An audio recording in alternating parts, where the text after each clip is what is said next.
Get started with this campus talk, and to kick it off, we're going to hand it over to Jonathan Glenn for an HLC update. This is the 6th update we've done in the last 2 years, and we're at a really good place. But before I answer briefly the question, where are we now, I want to express some heartfelt thanks.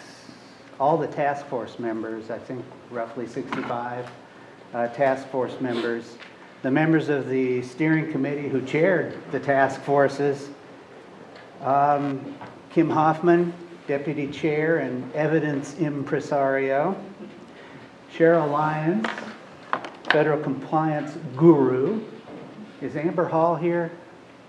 Probably anyway. Well, I can say what I wish then. Amber Hall, Data Maven, and remarkably patient reference person. All of those folks had a lot of input into what has happened and are responsible for what we think is going to be a very good result.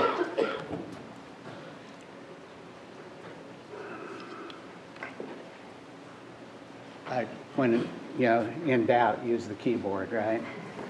I don't know what all that stuff is on there.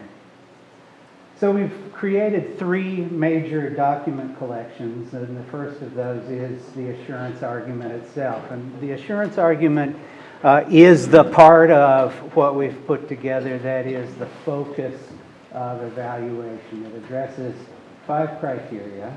In those 5 criteria are 21 core components, which we address. We did that in 110 pages and 36,434 words. So we came in on time and under budget.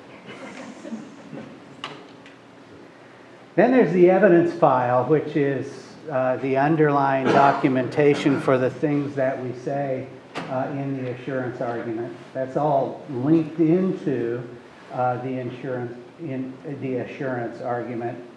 176 items of evidence, accounting for 4,462 pages of documentation. And that's not counting the HLC-generated documents also referenced in the assurance argument. And then the federal compliance form, call it a federal compliance form, but it's a form, one form, plus 25 appendices, which add up to 2,962 pages of evidence demonstrating our compliance with federal requirements. So that's fun. It's nice to be at that point. I put the last green check. These green checks up here are screenshots of what's in the assurance argument dashboard. Little green checks by every single part of all of this. I put the last green check in this morning, and so now we're counting down. Tomorrow, early afternoon, I expect to press the ready for review button, which locks it down. We can't change it after that, and our visiting team then gets access to the materials that we've put up there, and I intend to ask them about every single 4,462 pages while they're here. They need to have something to do. Just 46 days until the HLC team will come to campus to visit and conduct their on-site audit, as it were, of what we've said about ourselves. So November 14 and 15 of this year are blue letter days, as you see. There's no itinerary set for the visit yet, but we can plan on members of the team visiting with the president and the executive staff, the board of trustees, faculty, staff, students. That's all given. The team chair, who's Dr. Dan Howard, the provost at New Mexico State University, will send us a longer list of specific meeting requests when he and his team have had the opportunity to review our assurance argument. So anytime after tomorrow, those requests may start coming in. We've already, as the SGA knows, we've already booked time for the team to meet with SGA, and we're probably counting on the trustees for lunch on the 14th. I expect that's probably the best way to do it, and then we'll work with the team to do the rest of what they need to do around those two events. Those who were at the board meeting, the last board meeting, will be familiar with this. There's a slight difference or two to it. But the message is nonetheless very similar to the message at that meeting, and that is that this is a really important comprehensive evaluation for us. All of them are important, but this one is particularly important to us because of the context in which it occurs.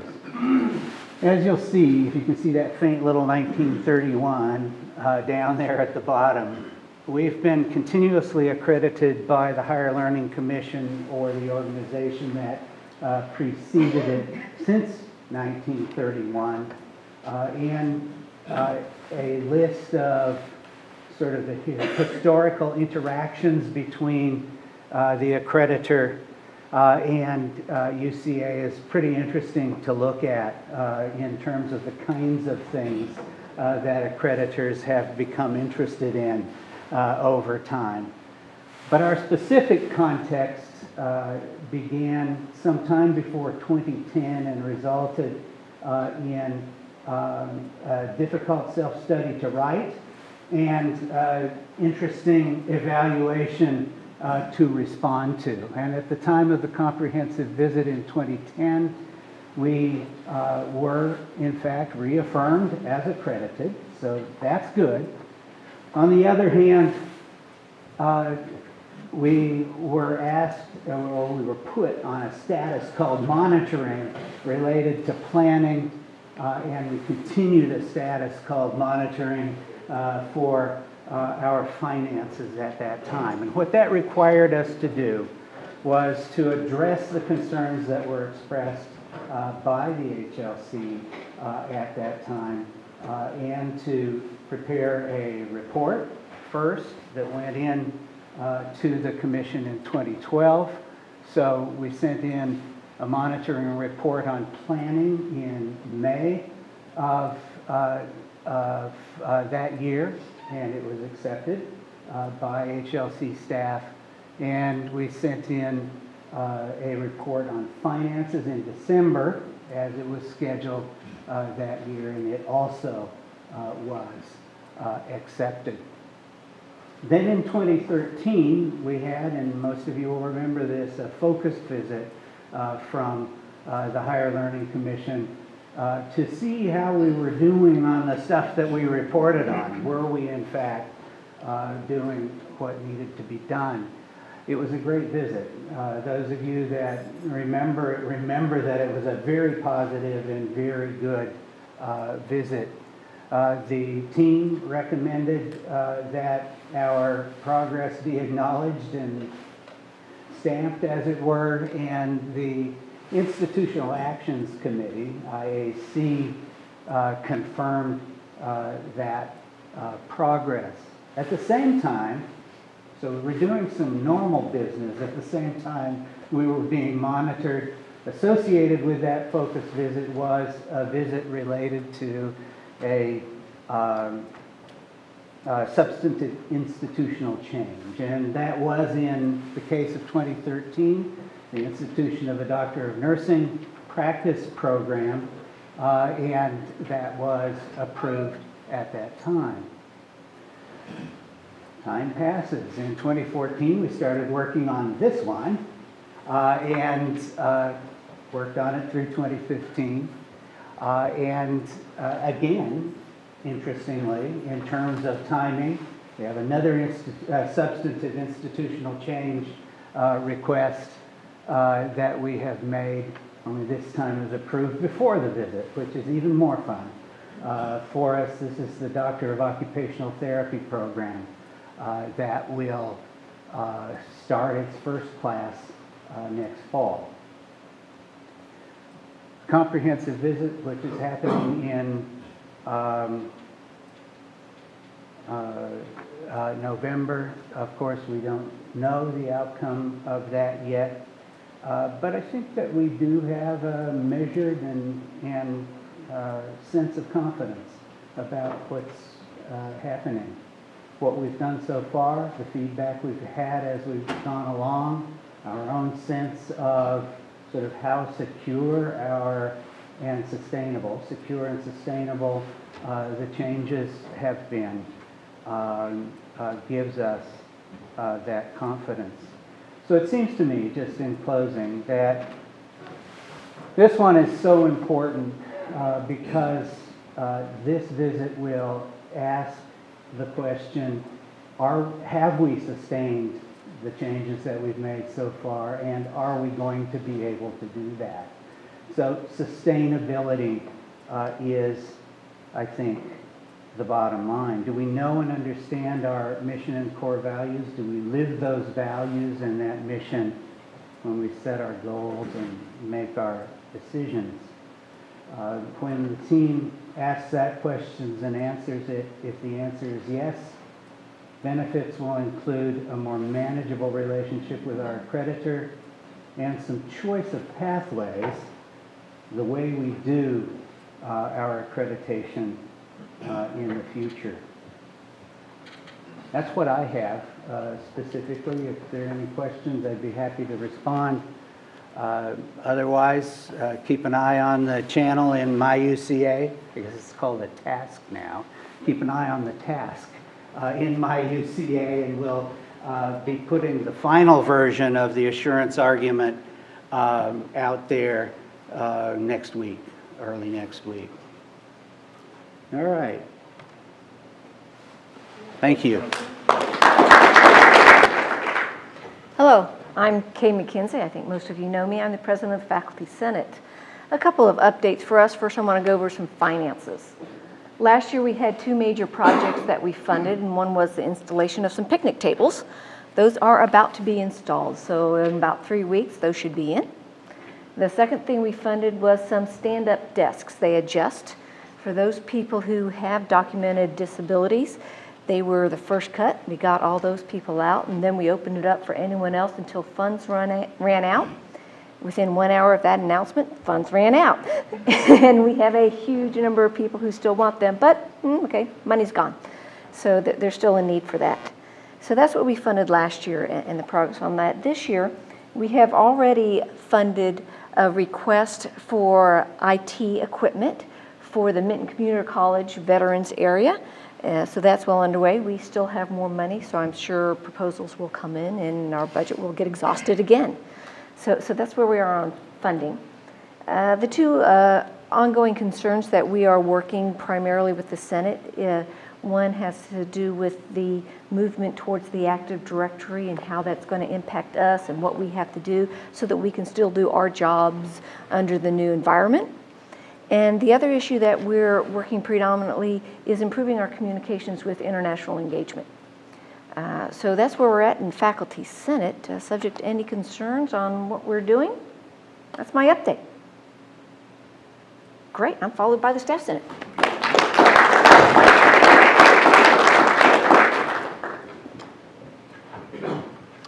Hi everyone, I'm Kevin Carter. I'm the Staff Senate President, and just wanted to give everybody an update on what we've done so far this semester. So starting with professional development, we've had the first 2 quarters of professional development. Quarter 1, we awarded $13,750 to 15 applicants, and in quarter 2, $13,750 to 13 applicants. So the maximum was awarded in both those quarters. Applications for quarter 3 will be open November 1st through the 16th, and that's for the quarter January through March. Employee of the quarter nominations are open right now. An email went out earlier this week. If anybody has anyone they'd like to nominate, those are open right now. You can find a link to that on the Staff Senate webpage. The Employee of the Quarter winner receives $150 in bear bucks, a reserved parking space, and tickets to the Night of Distinction. Coming up December 7th, 11 to 1 in the Student Center Ballroom is the Winter Feast. That's our annual luncheon we have that funds the Angel Bear Tree program. So be looking for more information to come out on that soon through campus emails as to where you can purchase tickets for that event. Just an update on some things that we have funded. Yesterday we voted to fund $1,000 for this semester to the Bear Essentials Food Pantry. That is the program on campus that serves faculty, staff, and students that are in need. We also voted to fund the Veterans Day ceremony, which will be November 3rd, Thursday. That's during X period. That's our annual Veterans Day ceremony that we have that will be, I believe it's going to be on the McAllister lawn this year, but there's going to be more details coming out soon. But this year we're combining that with the dedication of the new All Wars Memorial that will be in the McAllister lawn. You've probably noticed some construction work going on out there with some sidewalks and landscaping, but there's a new monument that's going to be placed there. And then we also voted yesterday to fund $500 to university training for shirts to be given away at new employee orientation and other events hosted by university training. So, anybody have any questions? Great.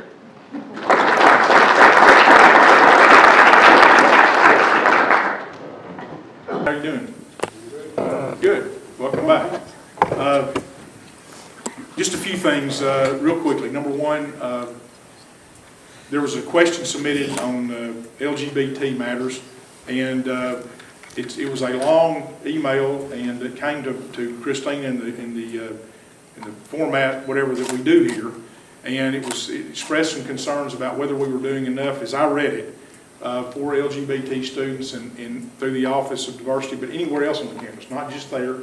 So what I'm going to do with that email, and to the person's credit, it was not anonymous. I mean, this was a student, or whoever it was, this individual was very concerned about that and where we were in dealing with the LGBT community at large. So I'm going to ask Ronnie and his staff to look into it, Mr. Williams, and we have a diversity advisory committee. And then if he feels like, or we feel like that it needs to go to that committee to sort of look at the overall picture on this and provide some recommendations, we'll do that. Rather than me get up here and go point, because that's some of the things I don't know exactly what we're doing in certain areas on not only that, but other areas, whether it's not only diversity, but fundraising or whatever. I can't know everything, but I'm going to turn it over to Mr. Williams and his Office of Diversity and Community, and as well as the Diversity Advisory Committee, to see what other recommendations they want to make, or what's going on to address that person's concerns. That's number one. Number two, and then I'll get to what I hope is some better stuff. I was told right on the sidewalk outside before I walked in that someone, and maybe more than one, and when you do what I do, the job is not without controversy. I know that when I come to work. But the email that was sent out about the medical marijuana forum, and I was told that it was wrong for me to send it out. There was concerns at the faculty level, there may be concerns everywhere else, and I will tell you, it was my decision. And I make decisions every day, some of which people agree with and some they do not agree with. The reason I made that decision was that I believe that when there are constitutional amendments on the ballot, an informed voter is a better voter. And we will extend the same invitation to the other side, and I will send an invitation, or not an invitation, but I will send a notice out, just like I did this time, if the other group, and even the casino people, assuming they stay on the ballot. I mean, all these things are sort of in various stages of litigation. But if that stays on the ballot and both sides want to come, then I will do that to see, because I believe very strongly that our campus, faculty, staff, and students have the right, and I need to notify the campus of these forums. That was reason number one. Reason number two was one of the panelists is the Surgeon General of the state of Arkansas. It's not just some person that drove into town and said, send an email out to invite somebody to this forum. I felt like that if one of the individuals involved was the Surgeon General of the state, that he or she is owed that courtesy. So that's why I did it. and I'll take the criticism. The beauty of where I am at this point in time in my life is in 90 days, someone else can make the decision to take the criticism. And I'll relish in that role as I ride my bicycle, Dr. McKenzie, and somewhere, maybe out to the wild blue yonder. Now, those are my reasons, and that's what we're going to do on the question that was submitted by that individual. And I do give them great kudos, because a lot of times there are anonymous things that come up, and this was done very forthrightly and very respectfully, so I do that. Just real quickly, yesterday we went to Little Rock. There's a task force of the General Assembly that's studying a realignment of higher education. It started as a result of a bill that was introduced in the last session of the General Assembly to require us to, it never was filed, by the way, to require us to merge in with another system. And so a task force arose out of that proposal. And there are 4 independent 4-year universities in the state: us, Tech, Henderson, and Southern Arkansas. So 3 of the 4 presidents testified yesterday. Henderson's president, Dr. Glenn Jones, and SAU's president, Dr. Trey Berry, and I testified. I thought it went very well. Several of the executive staffs, Ronnie, Diane Newton, and Dr. Runyon were with me. They were in the audience. 2 of them had to help answer questions. Ronnie got a pass. But anyway, I thought we acquitted ourselves very well. The Senator Rayford was there and spoke up very forcefully and very eloquently on our behalf. Representative David Meeks was also there, and I believe that the hearing went very well for the independent universities, and we made our case, I felt like, on why our autonomy is better. Because really, to me, what it boils down to, and this is what I stressed to the committee, there's really only 2 things that are an issue when you start talking about a merger or forced consolidation into a system. Number 1 is, will it do anything to enhance the student experience or student success? And if it doesn't, or if it's questionable, then why talk about it? And I believe that what we do on this campus and what you do every day is just as good as anybody else that's in a system in this state, and maybe better in certain instances. But certainly we more than hold our own in the teaching and the efforts that we put in to getting our students on the path to a good degree and a good career. That's number 1. Number 2 is cost efficiencies. Are there any efficiencies you can gain by going in a system? I know my friend in the back, Dr. Eisenhart, and I have exchanged emails periodically about several subjects. But, you know, if you can't get purchasing efficiencies, which we already have because we get the state contracts and we get that, then it's obviously the only way you gain other efficiencies is somebody in the room, maybe me, disappears. You have attrition, or you consolidate offices. So unless there's a compelling case made that certain offices are not needed, or we can consolidate programs like we talked about with other institutions, that's the only other way to gain it. And right now I haven't been persuaded that that would happen. Parenthetically, I'll note that never before has an institution of higher ed in Arkansas been forced into that situation. It's all been voluntary. We've had 2 examples this year with Rich Mountain Community College, which is a very small 2-year school in Mena, Arkansas, voluntarily went into the University of Arkansas system. And very recently, July 1, Pulaski Technical College went in as part of the UA system. Both of those were voluntary. The communities and the local boards wanted that to happen. In the 4-year scenario, it's never happened. And I didn't say this yesterday, but I think a valid, because I didn't want to belabor the point, but I think a very valid point is a comparison that you draw with the K-12 school districts in this state. You know, we went through a period where we consolidated 57 school districts out of existence, and we did that because they were so small, pardon me, they were so small that the students in those school districts could not receive an adequate education. They did not have the critical mass of students that you need to offer a very rigorous curriculum. So we had to consolidate some districts to get larger classes and to get larger districts to be able to afford those classes. So that was done because the students were not getting the quality of the education that they deserved. That's not the case here. No one, excuse me, no one has made an argument that students at UCA, Tech, Henderson, or SAU are anywhere deficient because of the quality of instruction. So that's where we are on that.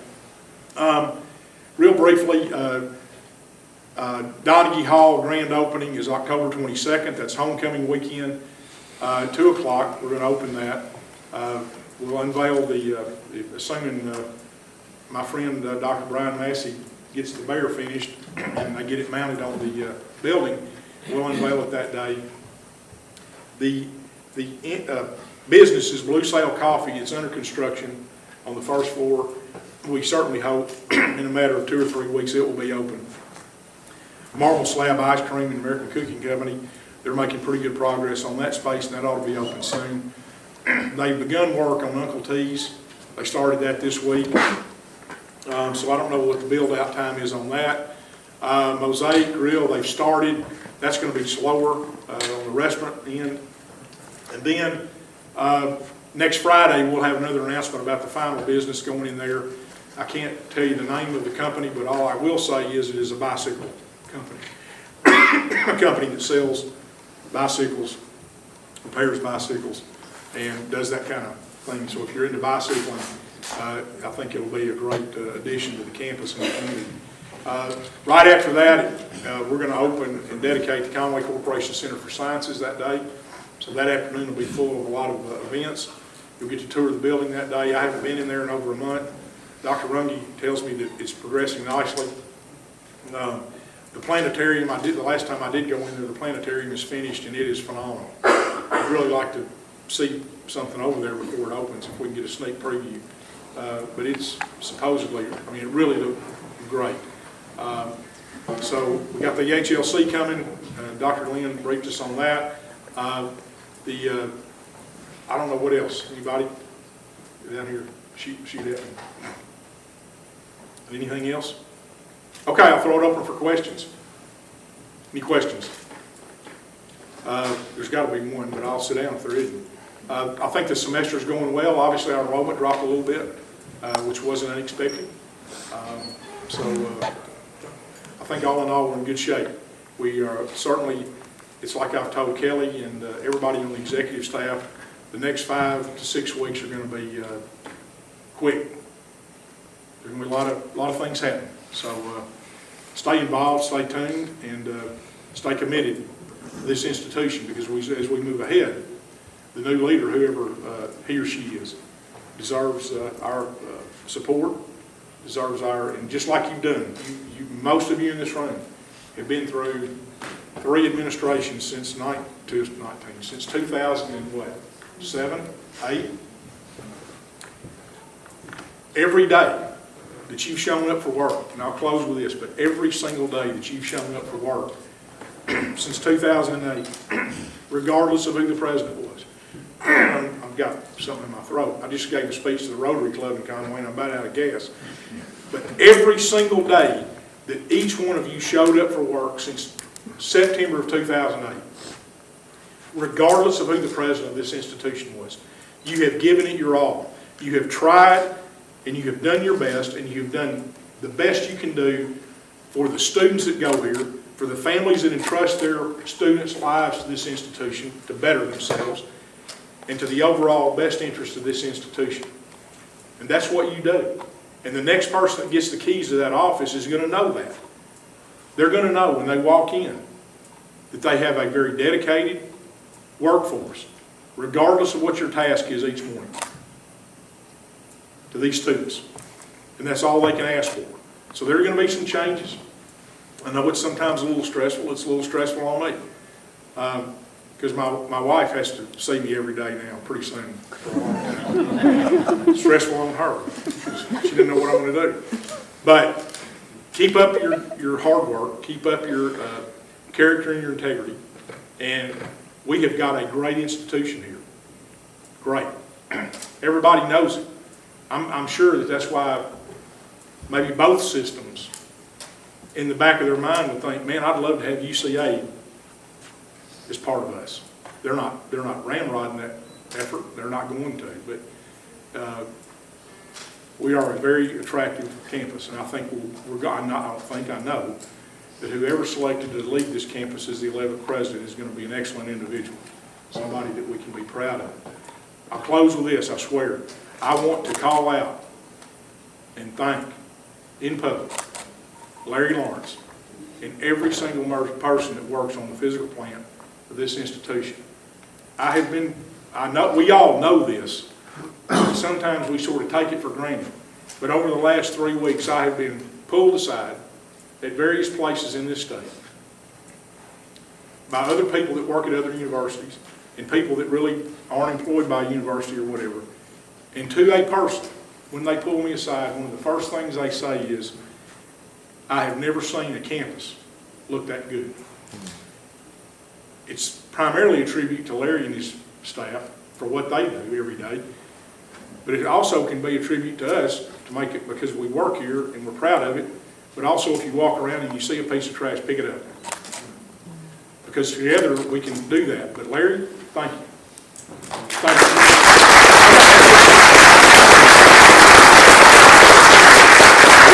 Okay, anything else? Anything else? Yes, sir. Dr. Ravenstaff. I missed the first part of what Dr. Glenn was presenting on the steps.